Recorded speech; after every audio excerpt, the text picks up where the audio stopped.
Hello my dear students, welcome back. ये जो part 2 है रेड हेडेड लीक का, part 2 what happened next doctor Watson's account, ये हमने यहाँ तक फिनिश किया था। ओके, पेज नंबर 83 तक हो गया था हमारा। Now we will see next page, page number 84। Okay, तो हमने देखा कि वो लोग वहाँ पे गोडाउन में, सेलर में जाके बैठे हैं और राह देख रहे हैं कि कुछ ना कुछ गड़बड़ होने वाली है, कोई ना कोई क्रिमिनल तो वहाँ पे आने वाला है और उसे हम पकड़ने वाले हैं। We waited silently for more than an hour, 1 घंटे से ज़्यादा हम लोग राह देख रहे थे। It was pitch dark in the cellar, अंदर बहुत ही अंधेरा था। Then suddenly a point of bright light appeared in the floor of the cellar, then a line and a gash seem to open. धीरे धीरे एक पॉइंट लाइट का हमें दिखाई देने लगा, बाद में एक पूरी लाइन दिख रही थी और इस तरह से वो जो उजाला था वो धीरे धीरे बढ़ रहा था। एंड अ हैंड अपीयर्ड, और एक हाथ भी हमें दिखाई दे रहा था। A broad stone turned over upon its side, वहाँ पे एक बहुत बड़ा स्टोन रखा हुआ था, वो साइड में होने लगा। एंड लेफ्ट स्क्वायर होल, और वो होल भी हमें दिखाई दे रहा था। अ बॉयज फेस इमर्ज, वहाँ से एक लड़के जैसा फेस हमें दिखाई दे रहा था। द मैन लुक्ड अबाउट, वो इधर उधर देख रहा था। And came out of the hole, और उस होल में से वो बाहर आने लगा। He had a companion with him, उसके साथ कोई इंसान भी था और एक a man with very red hair, उसके साथ एक रेड हेयर वाला आदमी भी था। The pair was none other than Spaulding, the assistant, alias the criminal Clay, and the red-headed Mr. Duncan Rose. कौन थे वो दोनों जो अंदर आ रहे थे? एक था स्पॉल्डिंग जो विल्सन का असिस्टेंट था, और दूसरा कौन था? मिस्टर डंकन रोज, जिसने विल्सन को जॉब दी थी, है ना। ये दोनों अंदर आते हुए दिखाई दे रहे हैं। As soon as they climbed out of the hole, जैसे ही वो होल से जंप करके अंदर आने लगे, Sherlock Holmes sprang out and seize Clay by the collar. जैसे ही वो अंदर आने लगे वैसे ही होम्स ने उसके ऊपर छलांग लगा के उसको पकड़ लिया और उसकी कॉलर पकड़ने लगा। The other dive down the hole and disappeared, और भी लोगों ने जंप किया लेकिन वहां से वो डिसअपियर यानी गायब हो गए। Clay took out a revolver, clay ने क्या किया? रिवॉल्वर। क्ले मतलब कौन था? स्पॉल्डिंग ही था। क्ले एक बहुत ही बड़ा क्रिमिनल था और उसने अपना नाम चेंज करके स्पॉल्डिंग रखा था, यानी स्पॉल्डिंग और क्ले एक ही थे।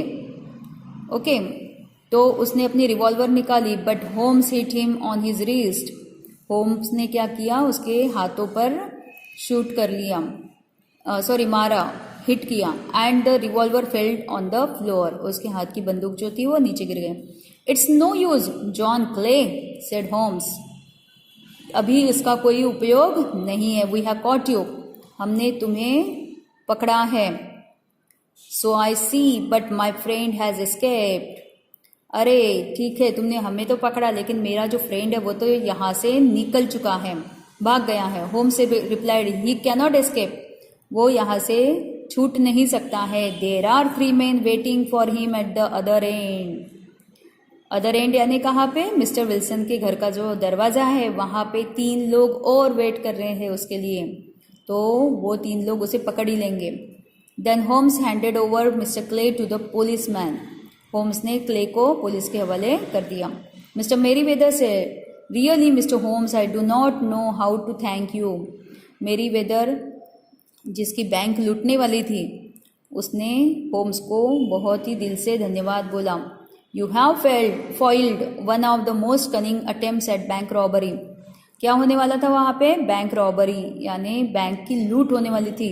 वहाँ पे जो गोल्ड रखा हुआ था वो गोल्ड ये दोनों मिलके लूटने वाले थे।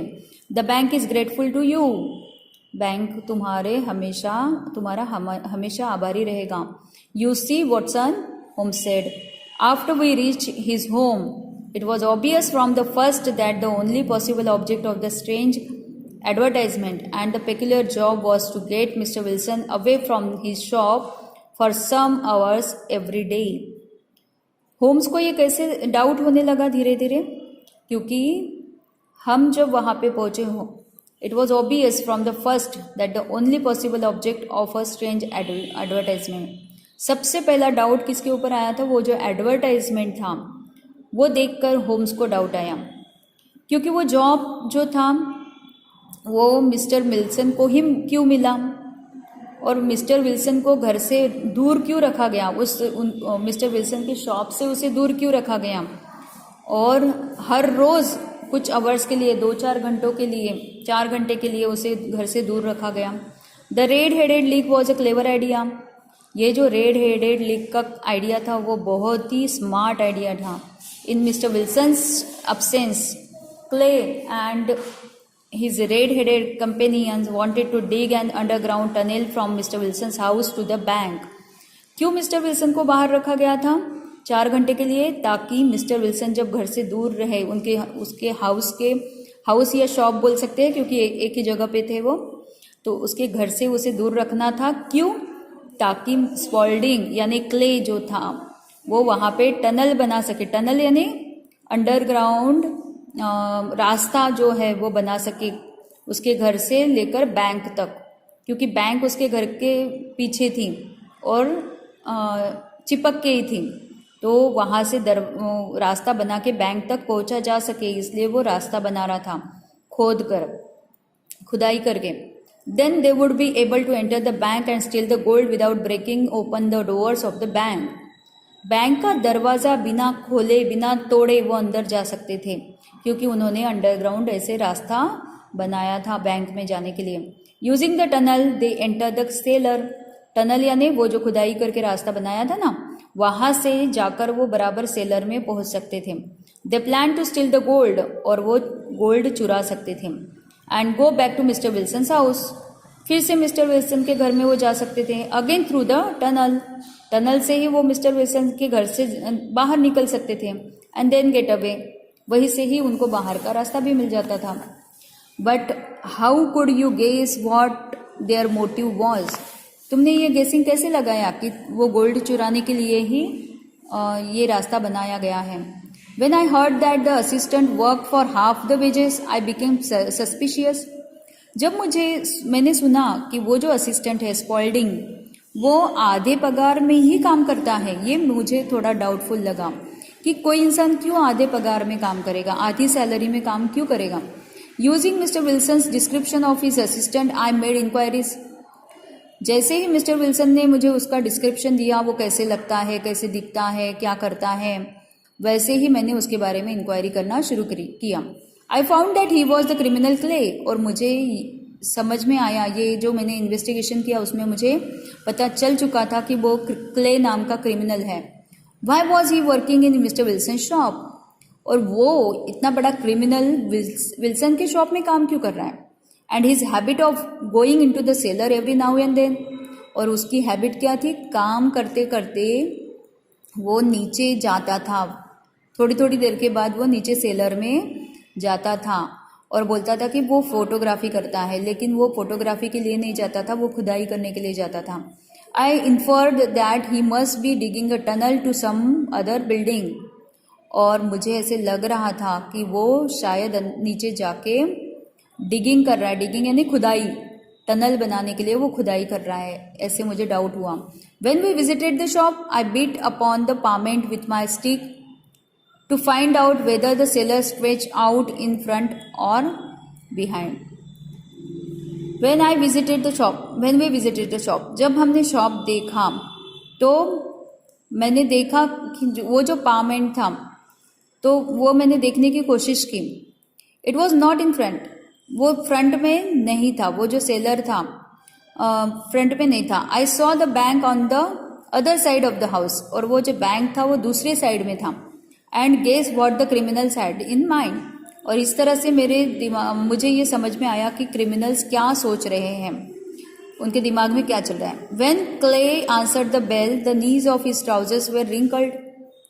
जब मैंने नॉक किया और क्ले बाहर आया, यानी स्पॉल्डिंग बाहर आया, तो मैंने देखा कि उसका जो ट्राउज़र था वो रिंकल्ड यानी उसकी सल पड़ी हुई थी उसके ऊपर, और दूसरी बात वो स्टेन था, यानी उसके ऊपर दाग लगे हुए थे। It confirm my suspicion that he was digging, और मेरा जो डाउट था वो क्लियर हो गया कि वो खुदाई कर रहा है। You know the rest of the story, और वो खुदाई क्यों कर रहा था ये सब हमें पता चल ही गया है।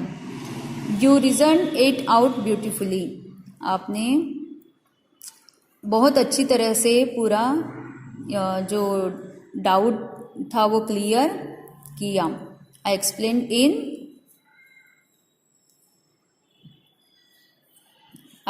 एक्सक्लेम्ड इन एडमायरेशन, मैंने होम्स को बहुत एडमायर किया और बहुत ही ज़्यादा अप्रिशिएट किया। तो ये जो स्टोरी है, ये स्टोरी कहाँ से ली गई है? रेड हेडेड लीग किसने लिखी है? ये बाय सर आर्थर कॉनन डॉयली, इन्होंने ये लिखी है। यहाँ पे ये स्टोरी ख़त्म होती है और दूसरा पार्ट भी ख़त्म होता है, ठीक है। तो इसके क्वेश्चन आंसर्स में बाद में बताऊँगी आपको। Till then bye, have a nice day, thank you so much.